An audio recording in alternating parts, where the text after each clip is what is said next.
Okay चलिए फिर सभी दर्शकों को गुड आफ्टरनून। हर्षदा वीडियो में रहेंगे अगले 1.5 घंटे आपके साथ। मार्केट्स के लिए आज फिर से एक शानदार दिन, और ख़ास तौर से उनके लिए जो इस पोजीशन को लगातार और बिना डरे कैरी कर रहे थे। पोजीशनल ट्रेडर्स के लिए एक फिर से एक शानदार दिन मार्केट में।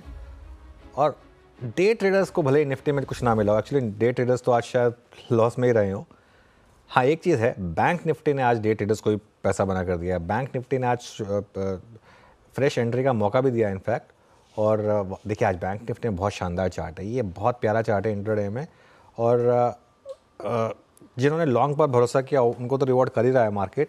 लेकिन अगर बैंक निफ्टी में आपको आज फ्रेश एंट्री मिले, आपने वो ली, तो वहाँ से भी मार्केट ने आपको अच्छा रिवर्स लिया। इनफैक्ट 300 पॉइंट की रैली हुई है बैंक निफ्टी में सुबह के लो से। निफ्टी वहीं है जहाँ खुला था, लेकिन बैंक निफ्टी सुबह के लो से करीब 300 पॉइंट रिकवर कर चुका है। तो ये मार्केट की लीडरशिप पॉकेट के लिए एक शानदार news. Harshada Veeru, good afternoon. Good afternoon Anuj. अब जिस तरह की तेजी बनी है, 26,000 पर तो हम पहुंच ही गए हैं, लेकिन क्या ये एक one way non stop ticket है 27,000 की तरफ?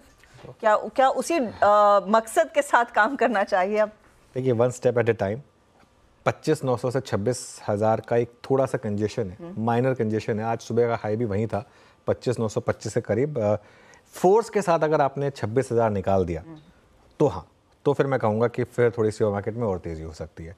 और अब आपको अपना स्टॉप लॉस बेसिकली बढ़ाकर 25,700 पर ले आना है, और मार्केट में लॉन्ग रहें, और 25,750 तक की जो भी गिरावट आए उसमें बेसिकली आप पोजीशन जोड़ें। तो ये इस समय निफ्टी की अप्रोच रहेगी।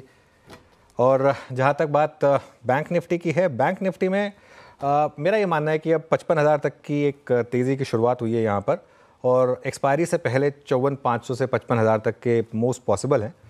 निफ्टी बैंक में एक अच्छी चीज़ ये हुई है कि आज डे ट्रेडर्स को भी निफ्टी बैंक ने फ़ायदा पहुँचाया है।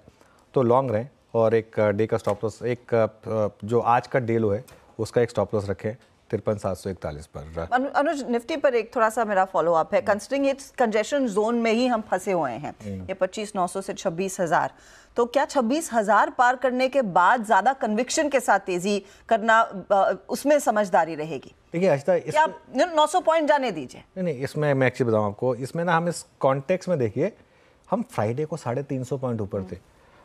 ठीक है, 350 पॉइंट ऊपर होने के बाद आज अगर निफ्टी 150 पॉइंट नीचे भी होता ना, मेरा भी तब भी तेजी का रहता। हो क्या गया है कि अब पिछले हफ्ते भी हमने एक दिन देखा था जिसमें 400 पॉइंट ऊपर थे। पिछले हफ्ते, उससे पिछले हफ्ते एक्सपायरी वाले दिन, पिछले हफ्ते फ्राइडे को हमने 400 पॉइंट वाला दिन देखा था। तो हमको 100 पॉइंट के मुंह थोड़े छोटे लगते हैं। हमको ये लगता है कि मार्केट शायद अटक रहा है। मार्केट रोज थोड़े 400 पॉइंट भाग सकता है। अगर रोज 400 पॉइंट भागने लगा फिर तो ये मार्केट पता नहीं कहाँ पहुँच जाएगा। तो लेकिन हाँ, ये आपका पॉइंट सही है। आई थिंक थोड़ा एल्गो ट्रेडर्स बुक करते हैं, थोड़ा सा मार्केट में सेक्टर रोटेशन होता है जब आप इतने हाई पे पहुँचते हो। जब आप स्पेशली जब आप एक साइकोलॉजिकली इंपॉर्टेंट इवन नंबर कोई भी हो, 24,000, 25,000, 26,000, उसके पास पहुँचते हैं, तो एक बार के लिए थोड़ा सा कंजेशन, कंसोलिडेशन आपको मिलता है। वो दो तरीके से निकलता है, या तो गैप से निकल जाए, जैसे फॉर एग्जांपल आज हम बंद हो जाएं 25,970, 980 पर, फिर कल आपको एक गैप मिल जाए 150 पॉइंट का, वो उसको निकाल दें। या दूसरा तरीका होता है कि जब हम कहें कि चलो ठीक है, यहाँ पे तो कुछ रुकावट आ रही है, मार्केट एक बार के लिए 25,800 की तरफ डिप हो जाए, जब ये लगने लगे करेक्शन आ रही है, तब मार्केट एकदम से फिर भागता है। तो दो तरीके हो सकते हैं। जो भी है, इवेंचुअली वो 27,272 आना है। वो जो एक मैंने व्यू लिया हुआ है कि अब की बार 27,272, और वो जो व्यू था वो आई थिंक काफ़ी टाइम से है, करीब आई थिंक 1-1.5 महीने पहले उस पर निफ्टी पर वो व्यू बना था कि अब 27,272 उसकी तरफ हम निफ्टी पर बढ़ रहे हैं। तो ये एक क्लियर कट यहाँ पर अप्रोच रहेगी।